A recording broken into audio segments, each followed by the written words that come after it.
Oh hey guys, it's your pal Jamie Lenman here, and I just thought it was about time to do another one of my electric versus acoustic videos, because I previously did my tour in 2019, Road to Lenmania, where I did an acoustic set and an electric set, and it was fun to compare how the two different versions of the songs would work sometimes on the same night. And again, we just had separation event, but I'm actually going on an acoustic tour in July all over the UK. And so it seems pertinent to talk about that difference again, because I'm going to be playing some acoustic versions of some of the more rocking songs, obviously, because it's just me and the guitar. But that sort of has come about quite naturally, because if you know, I just released a record called King of Clubs, and I spent a lot of time in January of last year putting together an acoustic version of every single song on that record, even ones that I wouldn't necessarily think to play at an acoustic show, which meant I had to do a lot more thinking. That was me thinking then, about how they might work as acoustic versions, and some of it was quite tough. So let's take a look at, today we're going to look at Like Me Better. Some of those acoustic versions I prefer to the rocking versions. It depends on how you're feeling, isn't it? But on this July tour, you can bet your bottom dollar and your top dollar, and the middle dollar, all of the dollars, bet all of the dollars that I will play, Like Me Better acoustic, because it's one of my favorite tracks, and I think it went over well with lots of people. So let's take a look at that. So on the record of Like Me Better, you got that bass line. The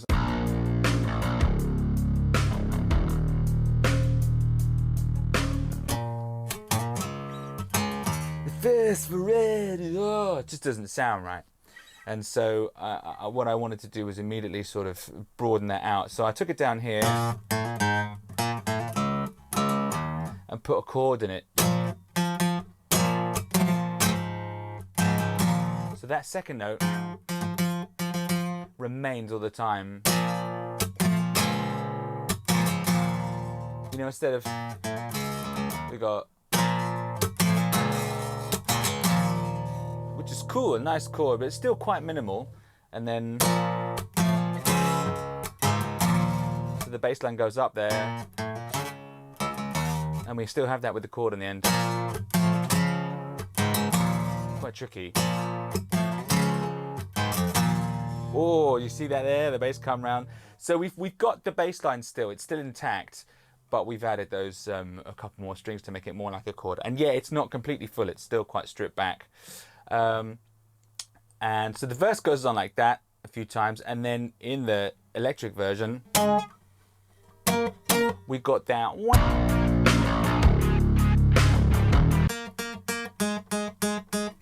So I put that in here. So they become part of the sort of the second time round of every verse, and then sometimes I hold on to that note there, or sometimes I might go up here.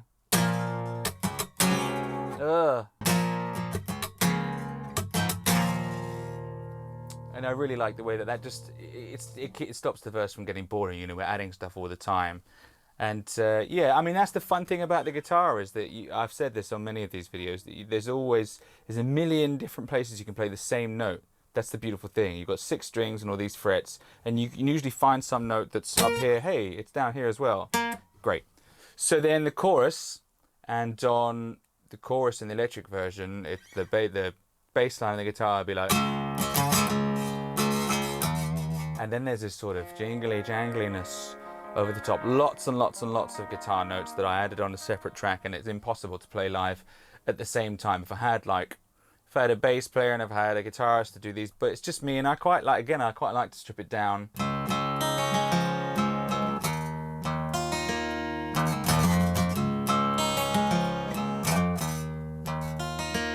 And with a little, practice and a little flicky around, you can make that bass line more expressive and still sort of, kinda hold those notes with your fingers. I don't often go to that one. I could. I like the sort of the shorter answer version. So the question, what do you want for dinner?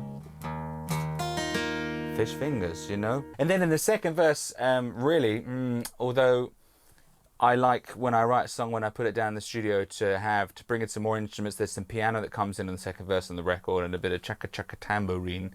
I haven't really got that luxury acoustic, and there's only so much I can do with myself. So I go back to just the simpler version of those chords. You know, and then again we bring in the...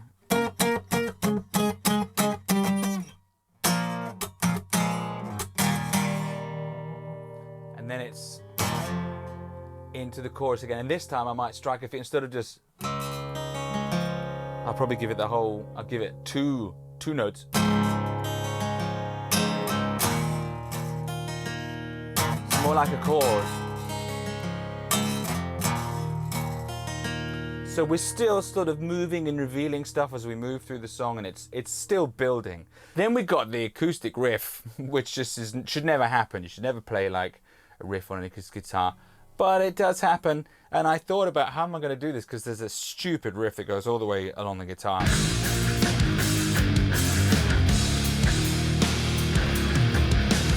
Not sure if it really belongs on an acoustic guitar. Let's hear it.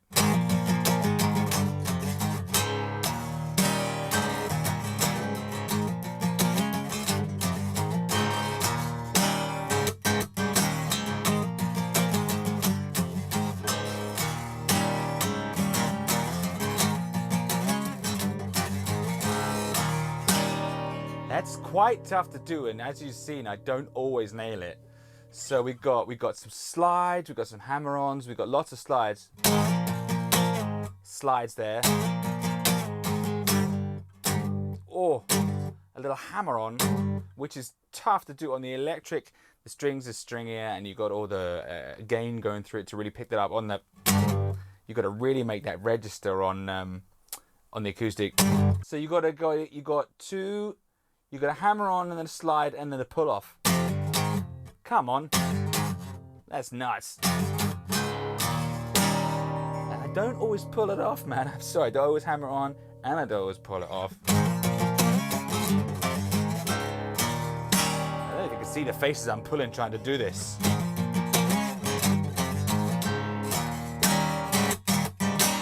And it comes down that nice chord there. And I've got this amount of time to wonder where these two fingers go. I'm like, just made it. So if you see a look of like agony and then relief on my face at these shows, you'll wonder why. Maybe give me a little bit more clapping when that song's finished, because you know how difficult it is for a musician of my abilities to perform it. It was never meant to be an acoustic song. So that's basically it. And then we got the end bit. So then we got the...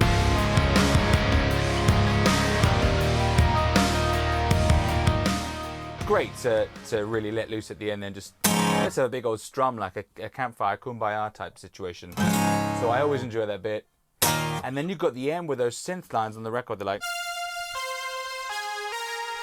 which we added as a last minute, maybe we should put some of this in here, and it worked really well with the whole rock thing. And my favorite bit is when I get to play them on here. So I thought, well, how am I going to do this? And it was pretty... Well, it's pretty obvious it's going to have to be some octaving, because that note is open, which means I can go anywhere up the guitar. Luckily, it's already there. So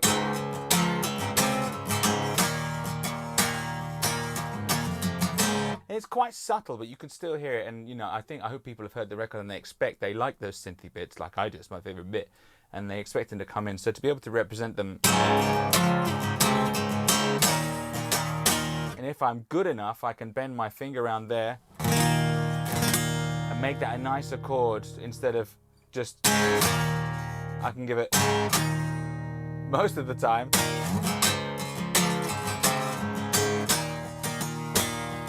I think I used to play this as well. That's a bit Beatles, isn't it? I'm not sure that really works. And I actually can't remember if I finished this song with on the electric version. It might just be nice to leave it there. Leave it hanging. I think I prefer that. So that's what I'm going to do on the shows. Or maybe I'll do this. You never know till you come to the show. Well, that was quite a short one, wasn't it? Even though I managed to ramble on and on and on. But yeah, it's great looking at the differences between the electric and acoustic versions. Which is your favourite? Leave in the comments below. Don't really. I don't care which is your favourite. I do. I don't. But either way, I hope you will come and see me on my July acoustic summer tour, which has been boshed over from winter last year. I don't know. I think a couple of one of them is definitely sold out. A couple of them on their way to selling out. So maybe nab the tickets before they're all gone, because we've still got a while to go. But it should be a heap of fun, and maybe I'll do a couple more of these. I don't know, but I hope you enjoyed this one, and take care of yourselves and have fun. Bye.